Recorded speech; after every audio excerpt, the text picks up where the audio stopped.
안녕하세요. 정치를 쉽게 풉니다. 정치 쉽다. 오늘 JTBC에서는 이준석의 7억 각서에 대한 추가 보도가 나왔습니다. 자, 이 보도가 말하고 싶은 것은 이준석의 징계에 결정적인 역할을 했던 그 7억 각서가 이준석만 곤란하게 만드는 게 아니라 윤석열 또한 곤란하게 만들 수 있는 양날의 칼이라는 겁니다. 자, 그러면 일단 배경 정보를 먼저 짚고 오늘의 JTBC 보도 내용으로 가겠습니다. 이준석이 대표직에서 날아가게 된 이유는 성상납 및 증거인멸 의혹 때문입니다. 과거 김성진이라는 회사 대표가 장 씨를 시켜서 이준석에게 성상납을 제공합니다. 그런데 그 사실이 드러나자 이준석이 자신의 측근 김철근을 시켜서 장 씨를 만나 7억 각서를 써줘서 입막음을 시도한 것입니다. 그래서 김철근은 장 씨와 만나서 이 7억 각서를 작성하는데 그 내용은 이렇습니다. 김철근이 이동규의 병원에 7억을 투자 유치하겠다는 내용이었습니다. 그러니까 돈을 주겠다는 게 아니라 다른 투자자들이 이 병원에, 이동규의 병원에 7억 원을 투자할 수 있도록 내가 힘을 쓰겠다, 이렇게 약속을 했던 겁니다. 그런데 김철근이 무슨 힘이 있어서 이런 7억 투자 유치 약속을 합니까? 이준석 당대표라는 힘으로 투자 유치를 약속했던 거죠. 여기서 장 씨는 과거에는 성상납 브로커였고 지금은 투자 브로커였던 겁니다. 그러니까 이준석이 이동규 병원에 7억 원 투자를 유치해 주면 과거 나를 통해서, 나 장 씨를 통해서 성상납을 받았던 그 사실을 내가 묵인해 주겠어. 그것을 약속한 게 바로 이 7억 각서였던 겁니다. 그런데 이 투자 유치 약속이 이행되지 않았고 이동규 병원장은 화가 났고 브로커 장 씨도 함께 화가 났고, 그래서 이들이 이준석 대표에게 엿을 매기기 위해서 이 각서를 정치권에 흘렸는데 그게 돌아서 윤석대라는 윤석열 캠프 측근에게까지 갔던 겁니다. 그런데 당시 이준석에 대한 반감이 컸던 윤석열 캠프는 이것을 안철수와의 단일화 카드로 활용을 했다는 겁니다. 준석이가 언젠가 날아갈 수밖에 없어요. 이거 보세요. 그러니 당신이 지금 나와 단일화하면 나는 대권 먹고 당신은 훗날 국힘당 먹고 좋네. 이 지저분한 거래를 했다는 겁니다. 그래서 이게 양날의 칼이라는 겁니다. 자, 지금까지의 내용은 JTBC 등의 언론 보도를 정리한 겁니다. 저한테 뭐라고 하지 마세요. 자, 이런 가운데 오늘 JTBC의 취재 내용은 이준석으로부터 7억 원을 유치받기로 약속받았던 그 이동규 피부과 병원장이 참다가 JTBC와 인터뷰를 아주 적나라하게 했다는 겁니다. 자, 이 자리에서 장 씨와 김철근이 만나서 7억 원 각서를 작성했다는 것을 또 보여주고, 장 씨와 김철근이 만났다는 통화 음성까지 보여주면서 그할처럼 보여주면서 실감나게 들려주면서 기자가 이동규 병원장에게 묻습니다. 혹시 그날 계셨습니까?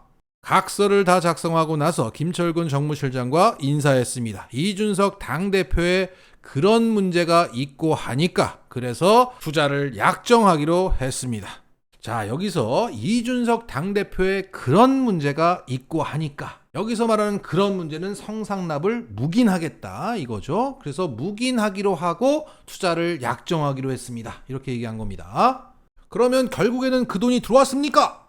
안 들어왔기 때문에 이 사태가 생겼습니다. 돈이 안 들어오고 나서 우리 동생 장 씨도 화가 많이 났으니까 사람을 가지고 논 거죠. 그러면 이 사건을 장 씨가 혼자 다 벌였다고 생각하세요?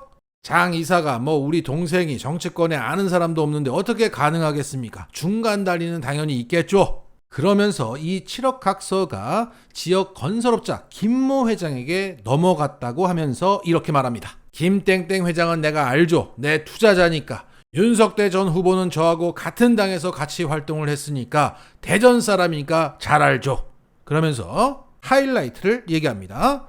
내가 진실을 얘기하잖아? 그러면 다 죽는다니까 그러네. 예를 들어 윤석대까지 가잖아? 그러면 각하도 갈 수 있어. 윤석대로 가는 순간 각하한테 간단 말이야. 여기서 자, 각하는 윤석열을 말하는 거죠. 자, 이 와중에 국힘 종특을 보여주고 있네요. 각하. 자, 이와 같은 이동규 병원장의 주장을 윤석열의 측근 윤석대는 부인했습니다. 그러면서 이동규 원장은 자신이 말할 수 있는 상황이 되면 공개적으로 모든 것을 밝히겠다는 입장을 내놨다며 기사는 마무리됐습니다. 지저분합니다. 자, 이렇게 윤석열까지 직접 겨냥했던 이동규 원장은 앞으로 마티즈에서 발견되거나 아니면 압수색을 당하고 이렇게 쿠션 맞아갖고 깜빵으로 들어가거나 70억 투자를 유치받거나 JTBC에서 지저분한 진실을 폭로하게 될 것으로 예상됩니다. 자, 옳고 그름을 떠나서 저 이동규의 노빠꾸 정신 대단합니다. 딱! 윤석열이 다음 주 휴가를 떠난다고 합니다. 취임한 지 얼마나 됐다고 휴가를 갑니까? 한 3년 한 거 같죠? 아이고야, 3개월도 안 했습니다. 자, 윤석열은 이렇게 자신의 휴가 계획을 발표하면서 대통령실 직원은 물론이고 공무원들도 모두 휴가를 떠나라고 했습니다. 나라가 어떻게 되냐 그러면? 그러면서 한다는 말이 모두 에너지를 충전하고 내수 경제 진작에도 기여하는 차원에서 모두 휴가를 가라고 했습니다. 지금 고물가 시대를 처음 겪어봐서 그런지 모르겠지만 고물가 시대에서는 소비가 진작되면 더 안 좋아집니다. 사람들이 소비를 안 해야지 물가를 그나마 잡을 수가 있는 겁니다. 진짜 몰라. 따라서 저것은 고물가 시대의 대통령의 발언으로 매우 부적절한 발언입니다. 자, 그러자 언론들은 일제히 윤 대통령이 이렇게 공무원들을 챙겼습니다. 이런 식으로 기사 제목을 뽑아대고 있습니다. 자, 과거 문재인 대통령의 휴가에 대한 보도 태도는 어땠습니까? 문재인, 휴가 내고 업무 보는 행위는 가식적이다. 홍준표가 말했다. 문 대통령 나라 위기 때마다 휴가 간다. 이렇게 비판했다. 문 대통령 휴가 반납쇼! 하필 연평도 10주기에 무능해서 숨는 것이다. 문 휴가에 야 맹공! 북한이 미사일을 쏜 다음날 휴가 간 문재인. 자, 이 기사는 그날 업무를 분명 봤는데 조선일보가 악의적으로 이런 가짜 뉴스를 했다고 판명이 났었던 겁니다. 자, 휴가 간다고 공격하고 휴가 반납은 쇼라고 공격하고 일하고 있는데 휴가 갔다고 조작하고 이와 같은 당시의 보도 태도는 지금 찾아볼 수가 없습니다. 얼마나 편합니까? 아침에 도어 스태핑 좀 하다가 밥 먹고 대통령 놀이 좀 하다가 선제 퇴근해서 술 먹고 그러다가 휴가 꼬박꼬박하고 그래도 뭐라고 하는 언론 하나 없고 이런 걸 속보라고 휴대폰 알림 울리게 하고 또 사라지고 나면 안 보이니까 지지로 올라가고 얼마나 좋습니까? 그리고 지난 21일 윤석열은 도어 스태핑을 하면서 이렇게 말했습니다. 원래는 여름 휴가를 저도를 계속 갔다고 하는데 거제도라서 생각을 하고 있다가 대우조선 때문에 좀 어떻게 해야 할지 지켜보고 있다. 이렇게 언급한 바 있습니다. 당시 하청 노동자가 저렇게 시위를 하고 있는 대우조선을 언급하면서 웃으면서 자신의 휴가지를 얘기할 수가 있는 겁니까?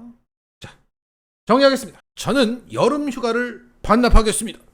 그동안 많이 쉬었기 때문이죠. 네, 가지 않고 열심히 영상을 올리겠습니다. 휴가지에서도 많이 봐주세요. 마치겠습니다.